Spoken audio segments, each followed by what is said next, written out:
Hi there, this is Brady Clues. I'm with the Chic Critique, Photography Critique, Week 1, looking at some of Keri's images now. So let's go ahead and get into these. Some of her settings, we're going to start with this awesome couple right here. Looks like she's shooting with a Canon 6D, 82mm lens, prime lens, those are my favorites. F4 is the aperture, 640 is the ISO, and 1/250 for your shutter speed. Sounds like it was pretty overcast, and what she likes about the image is the perspective of the image and the color of the flowers. What she wishes she could change is she feels like it's a little bland, wish she could do more for the overcast day.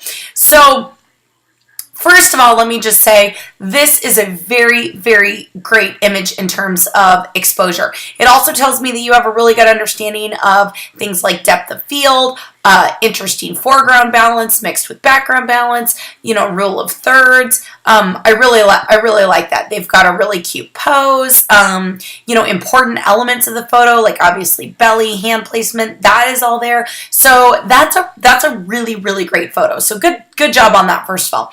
And then here is obviously your edit. So I'm going to talk about kind of some stuff that I like and I don't like between the straight out of the camera to the edit. So the first thing is, I love the color in this one, and you really retained that over here, and I feel like you even popped it a little bit more. You've popped her dress, the necklace, their skin's a little bright. I almost feel like their skin's a little too bright to where I can tell it's been photoshopped a little bit.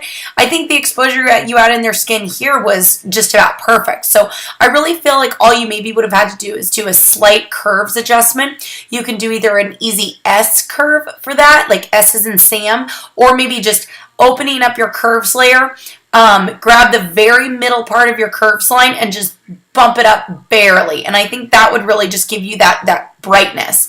A couple of other little things.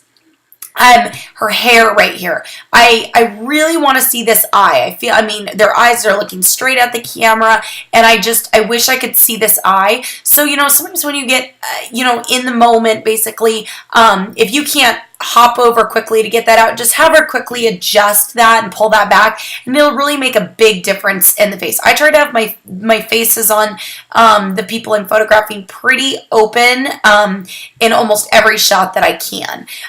Just a few other little detail things. Right here, there's just a few tiny little wrinkles, and I would just clone those out. You've got a lot of really great, other magenta areas that are nice and flat to pull from, so I don't think cloning it would be too hard. So I would do that.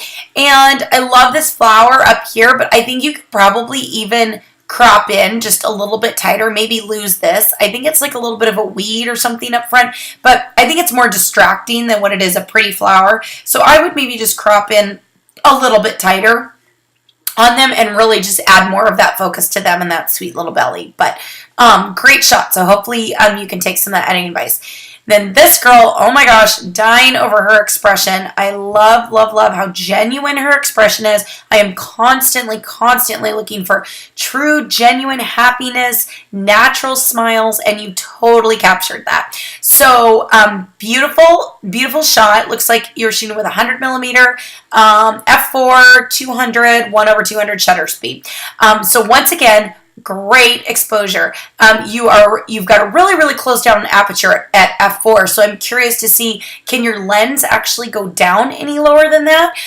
If so, really try playing around with those open apertures. f2, 2.2, 2.5, even 2.8. You're still going to get a lot of that really cool artistic blur, but it's just going to really brighten up that photo, really get that sharp tack focus in their eyes, and really just blow out a lot of this background.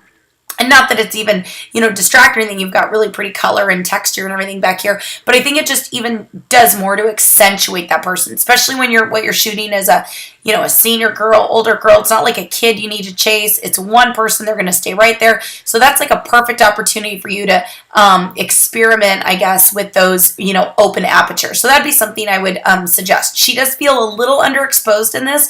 And honestly, I think if you were to just open your aperture a little bit more, you would really, really brighten this photo up. So kind of the same comment I gave above. I love how bright her skin is in here, but there's something about it that looks a little bit processed. It doesn't look as natural, but you've had such beautiful exposure here. I really think all you need to do is a slight curves or layers adjustment, meaning all you just open up this in Photoshop or Elements or even Lightroom for that matter, and grab the middle. You're going to see like a horizontal line, and you're just going to grab the middle and just pull it up. And that's just going to pull your midtones, pull your shadows, pull your highlights. Everything's just going to bump up. And you don't need to do it very far, but I think it would make a really, really big difference. The other thing is color. I can see, I mean, her hair is obviously dark right here. Dark hair tends to pull a lot of blues into it. So over here, what I'm seeing is we've got some random blues, maybe even some like red twos, some magentas. So the way that you would get rid of these is you would select this area of hair, and then you would go to your hue saturation tool, and from your drop down menu you would select a color that you know it's not. Like, I know there isn't green in there, so you'd select green, then you'd select the far left dropper and drop it on her hair, and it's going to give you a value like blue 2s, for example. Here, let me pause it and I'll show you. Okay, here we are now in Photoshop, so I'm going to show you. I think it'd just be a little bit easier. So you've got your image here. Come over here to your adjustment layers. We're going to select a color we know it's not, like greens. Come down, grab your first dropper tool, and put it right there. And sure enough, it's telling me it's the blues. And the way that you test it is you can drag it all the way up hue saturation-wise, and you're going to see all those blues that are going to blow out. So then what you can do is you can drag it back to make that look more natural. And then if you want to bring your eyes back, it's created a little layer mask over here for you. And then all you have to do is just bring her eyes back.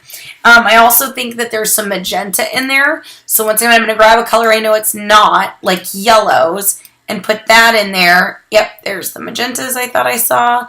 And there's all of your magentas. So again, bring those back out. Maybe not all the way. You know, bring back any bit that should be magenta and keep doing that. And then you're going to get that really, really natural color back in her hair and not processed. So you can kind of see the difference between that and that. See how processed that looks? So hopefully you can play around with that a little bit this next week. And then this adorable baby. Once again, your exposure is spot on. I love how well you really understand the exposure triangle. So great job for that. I love this super colorful blanket in the background. He's got an adorable expression. I'm sure the mom just loves this. Only a couple of really quick comments I think I would make. Number one, pull that onesie down just a little bit. I know his shoulders aren't completely up there. You know, when you lay him down on the blanket and they're moving around and they kind of come down, just give that onesie a tug so it's just nice and tight on his skin. And I think it's just going to look a little bit more finished. And that color trick that I just showed you, I can tell that there's some cyan or some blues or blue 2s in this white. Whites also pick up a lot of blues. So just do that color dropper trick on here and pull out those blues and make it a really, really nice, pretty white. The only other thing in my comment on this is how you cropped it.